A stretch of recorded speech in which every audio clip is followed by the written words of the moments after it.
귀가 열리고 말문이 터지고 연중 제23주일에는 마르코 복음서 7장 31절부터 37절을 읽고 묵상하고 나누고자 합니다. 오늘 복음서에서 예수님께서는 사람들이 데리고 온 귀먹고 말 더듬는 사람을 군중에게서 따로 데리고 나가셔서 고쳐주십니다.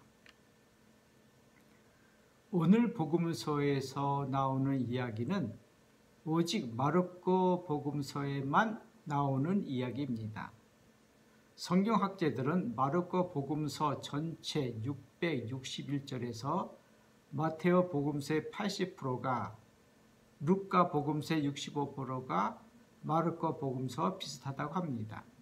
그 이유는 마테오와 루카 공동체가 복음서를 편집할 때 마르코 복음서를 재해석하여 복음서를 편집했기 때문입니다. 오늘 복음서에서 예수님께서 귀먹고 말 더듬는 사람을 고쳐주신 이야기를 마테오와 루카가 다루지 않는 이유는 무엇일까요? 지난번 말씀드린 바 마르코는 이방인 독자들에게 유다인 전통을 설명한 부분이 복음서 곳곳에 있는데 이는 이방인 독자들을 배려했기 때문입니다. 오늘 복음서에 나오는 예수님 여행 지역은 갈릴리아 호수를 빼고 대부분 이방인들이 사는 지역입니다. 복음서에서 예수님께서 이방인 지역에서 무엇을 하셨는지 아무런 설명이 없습니다. 다만 티로 지역에서 이교도이며 시리아 페니키아 출신 어느 여인의 딸을 그 집에 가시지 않으시고 고쳐주신 이야기가 나옵니다. 마르코 복음 7장 24절부터 30절. 예수님께서 이방인 지역에서 무엇을 하셨는지 구태여 마르코가 설명하지 않아도 우리는 잘 알 수 있습니다. 오늘 복음서에서 사람들이 귀먹고 말 더듬는 사람을 예수님께 데리고 와서 손을 얹어 주십사 하고 청합니다. 이 사람이 유다인일 수도 있고 이방인일 수도 있지만 마르코는 이 사람에 대하여 자세히 말하지 않습니다. 다만 예수님께서 이 사람을 데리고 온 사람들과 분리시키시고 따로 데리고 나가셔서 데리고 온 사람들이 없는 곳에서 고쳐주십니다. 마르코는 예수님께서 이방인들을 고쳐주시는 것이 하나도 이상하지 않는데 루카는 이야기도 이방인 여인의 딸을 고쳐주신 이야기도 복음서에 실지 않습니다.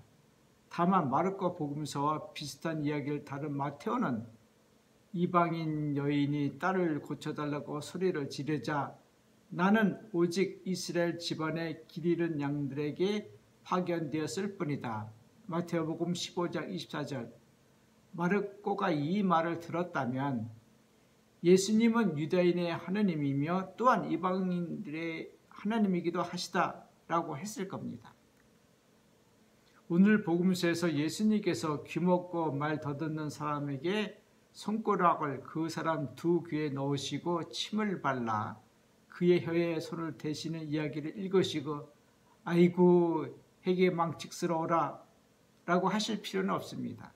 왜냐하면 이런 치료 행위는 예수님 당시 그리스인 의사나 로마인 의사들이 하는 일종의 의료 행위입니다.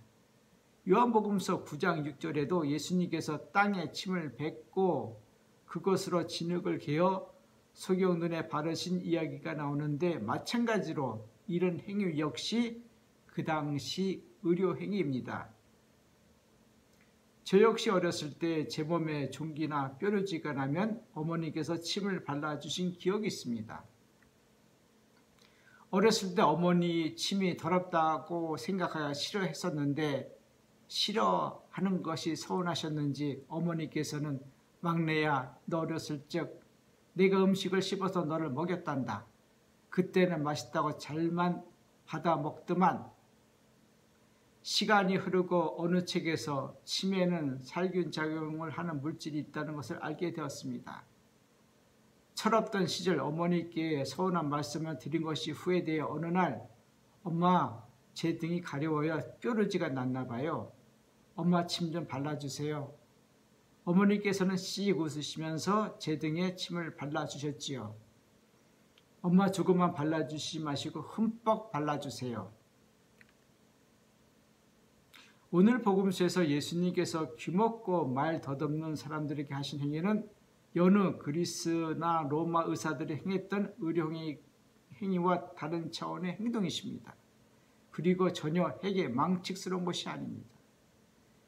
예수님과 귀먹고 말 더듬는 사람 사이에는 제3자가 모르는 순간적, 그러나 그 어느 양적 시간보다도 질적 시간이 그 사람과 예수님께서 함께 계셨던 공간에서 예수님과 그 사람만이 알 수 있는 관계가 형성되었던 것입니다.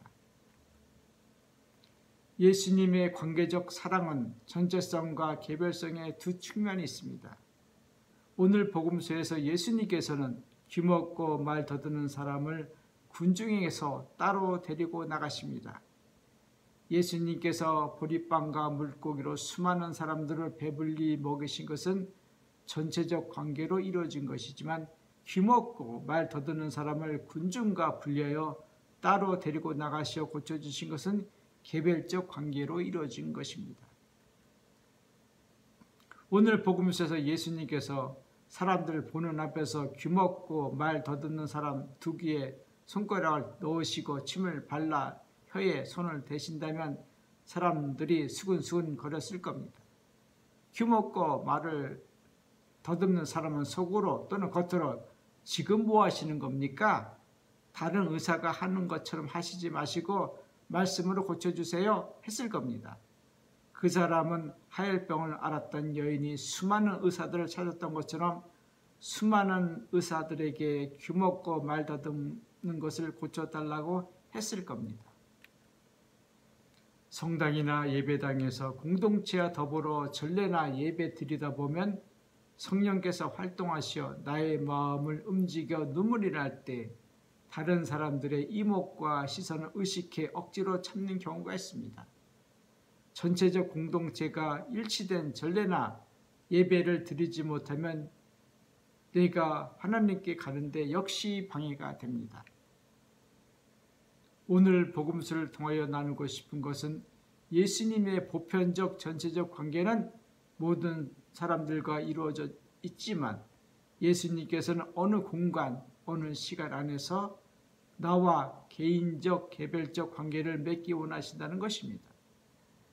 나는 전체에 속해 있지만 내가 전체가 될 수 없고 전체 역시 나를 대신할 수 없습니다. 삶 속에서 예수님께서 나를 사람들과 분리하여 따로 데리고 어느 시간, 어느 공간으로 나가신다면 놀라지 마십시오. 귀먹고 말을 더듬는 우리가 어느 순간 귀가 열리고 묶인 혀가 풀려 말을 제대로 하게 될 것입니다.